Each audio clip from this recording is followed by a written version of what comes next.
আসসালামু আলাইকুম গাইস। তো আপনাদের মাঝে আরেকটা রেসিপি নিয়ে আসলাম ঝটপট যত রান্না চ্যানেলে। সবাই সাথে থাকুন।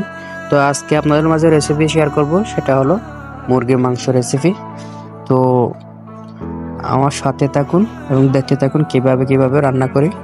তো প্রথমে আমি ভাজা গরমে পেঁয়াজ, রসুন, আদা বাটা সব একসাথে দিয়ে দেব, সব একসাথে ভেজে নেব।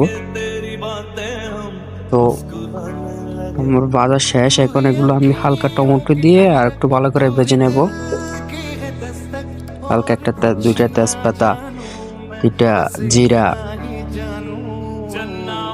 যা যা লাগে সব আমি একসাথে দিয়ে দিব। হালকা পানি দিয়ে ভালোভাবে নেড়ে চেড়ে দেব যাতে ভালোভাবে মিক্স হয়। তো সেই সাথে আমি মশলাগুলো দিয়ে দেবো একে একে, যা যা লাগে হলুদ, লাল মরিচের গুঁড়া, ধনিয়া গুঁড়া, জিরা, মাংসের মশলা, যা যা লাগে সব আমি একসাথে দিয়ে দিব।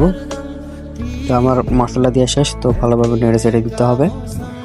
তো এখন হালকা পানি দিব, পানি দিয়ে যাতে ভালোভাবে মিক্স হয় সবগুলা। তো এভাবে নাড়ে দিতে হবে।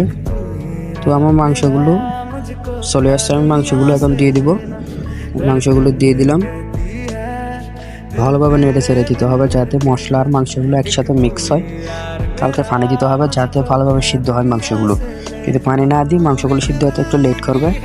তো বন্ধুরা, কার কার মুরগি মাংস ভালো লাগে কমেন্ট করে অবশ্যই জানাবেন।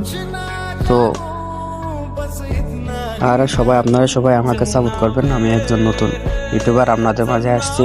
তো আপনারা সাপোর্ট না করলে কিন্তু আমি কোনো সময় উন্নতি করতে পারবো না।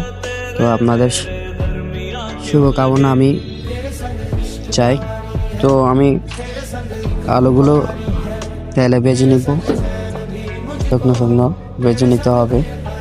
তো আমার আলুগুলো ভাজা শেষ এখন। তো আমি আলুগুলো দিয়ে দেবো এখানে, মাংসের উপর দিয়ে দেবো। আলুগুলো কি দিয়ে দিলে সিদ্ধ হালকা তেলের উপর ভেজে নিলে কি আলুর যেটা ফ্লেভার আসে ওটা পাওয়া যায়। না বাসলে কিন্তু আলুটার একটা গন্ধ থেকে যায়। তো মাংসটা আমার সিদ্ধ হয়ে গেছে, তো এতক্ষণ কিন্তু আলু সিদ্ধ করা যাবে না। এতক্ষণ কিন্তু আলু সিদ্ধ করলে মাংসটা একেবারে গলে যাবে। তো আমার মাংস রান্না শেষ।